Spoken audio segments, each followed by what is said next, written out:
arms, and the man I sing, who, forced by fate and haughty Juno's unrelenting hate, expelled and exiled, left the Trojan shore, long labors, both by sea and land, he bore. And in the doubtful war, before he won the Latian realm and built the destined town, he banished gods, restored to rights divine, and settled sure succession in his line, from whence the race of Alban fathers come, and long glories of majestic Rome. O Muse, the causes and the crimes relate. What goddess was provoked, and whence her hate? For what offense the Queen of Heaven began to persecute so brave, so just a man? Involved his anxious life in endless cares, exposed to wants and hurried into wars? Can heavenly minds such high resentment show, or exercise their spite in human woe? Against the Tiber's mouth, but far away, an ancient town was seated on the sea. A Tyrian colony, the people made stout for the war, and studious of their trade. Carthage the name, beloved by Juno more than her own Argos or the Samian shore. Here stood her chariot, here, if heaven were kind, the seat of awful empire she designed.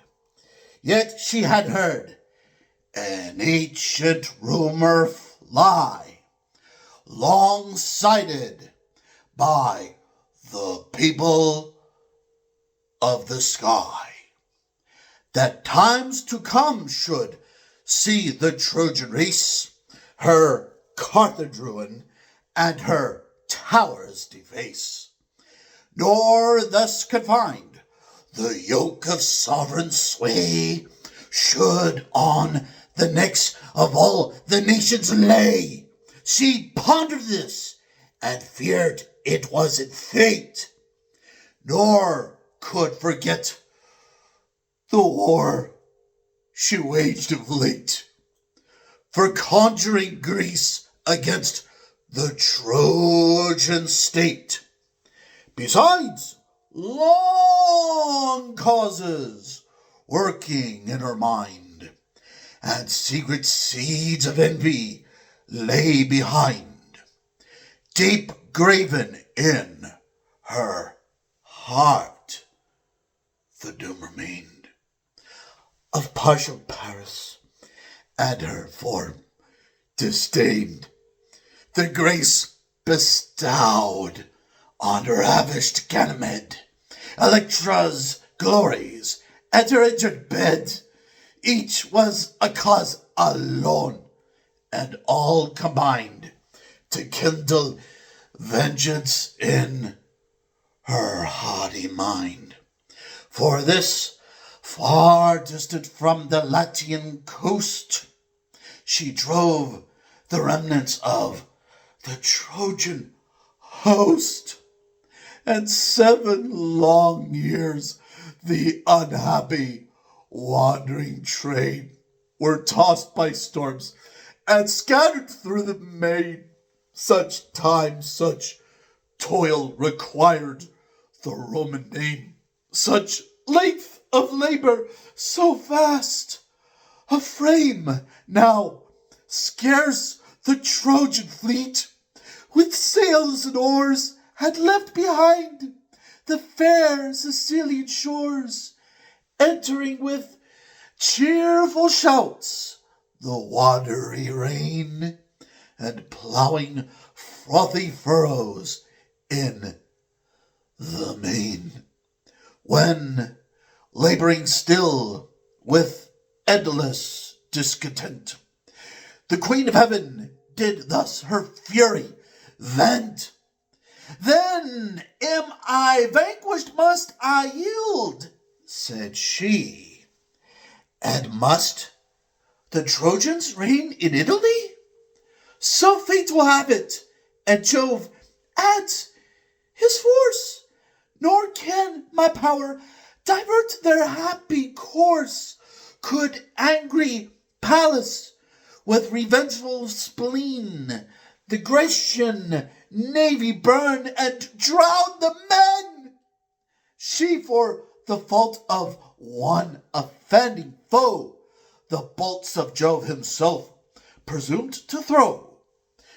With whirlwinds from beneath she tossed the ship, and bare exposed the bosom of the deep. Then, as an eagle gripes the trembling game, the wretch, yet hissing with her father's flame, she strongly seized, and with a burning wound, transfixed and naked on a rock, she bound. But I, who walk in awful state above the majesty of heaven, the sister wife of Jove, for length of years my fruitless force employ against the thin remains of ruined Troy, what nations now to Juno's power will pray, or offerings on my slighted altars lay?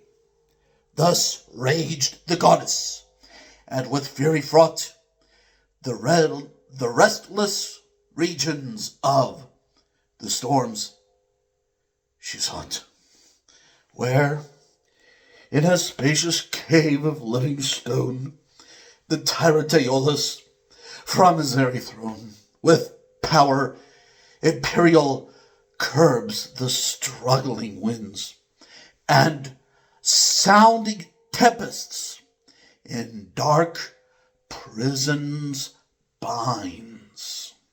This way and that the impatient captives tend, and pressing for release the mountains rend. High in his hall the undaunted monarch stands, and shakes his scepter, and their rage commands, which did he not, their unresisted sway would sweep the world before them in their way.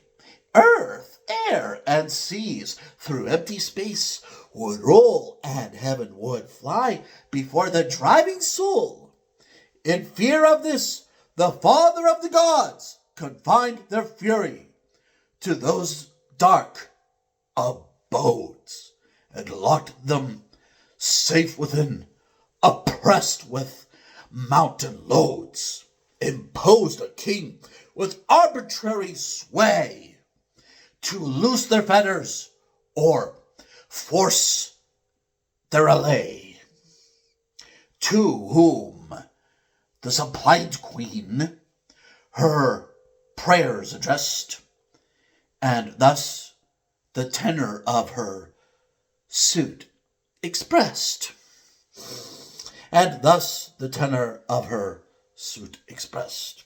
O Aeolus, for to thee the King of Heaven the power of tempests and of winds has given. Thy force alone their fury can restrain, and smooth the waves or swell the troubled main. A race of wandering slaves, abhorred by me, with prosperous passage cut the Tuscan sea, to fruitful Italy their course they steer, and for their vanquished gods design new temples there. Raise all thy winds with nights, involve the skies, sink or disperse my fatal enemies, twice seven, the charming daughters of the main, around my person wait, and bear my train, succeed my wish, and second my design. the fairest Diopia shall be thine, and make the father of a happy line. To this the god, "'Tis yours, O queen, to will the work which duty bides me to fulfill. These hairy kingdoms at this wide command are all the presence of your bounteous hand. Yours is my sovereign's grace, and as your guest, I sit with gods at their celestial feast, raise tempests at your pleasure, or subdue, dispose of empire, which I hold from you." He said and hurled against the mountain side, and his quivering spear and all the god applied. The raging winds rush through the hollow wounds and dance aloft in air, skim along the ground, then settling on the sea, the surges sweep, raise liquid mountains and disclose the deep, south, east, and west with mixed confusion roar, and roll the foaming billows to the shore. The cables crack, the soldiers' fearful cries ascend, and sable night involves the skies, and heaven itself is ravished from their eyes. Loud peals of thunder from the poles ensue, then flashing fires the transient light renew. The face of things a frightful image bears, and present death in various forms appears.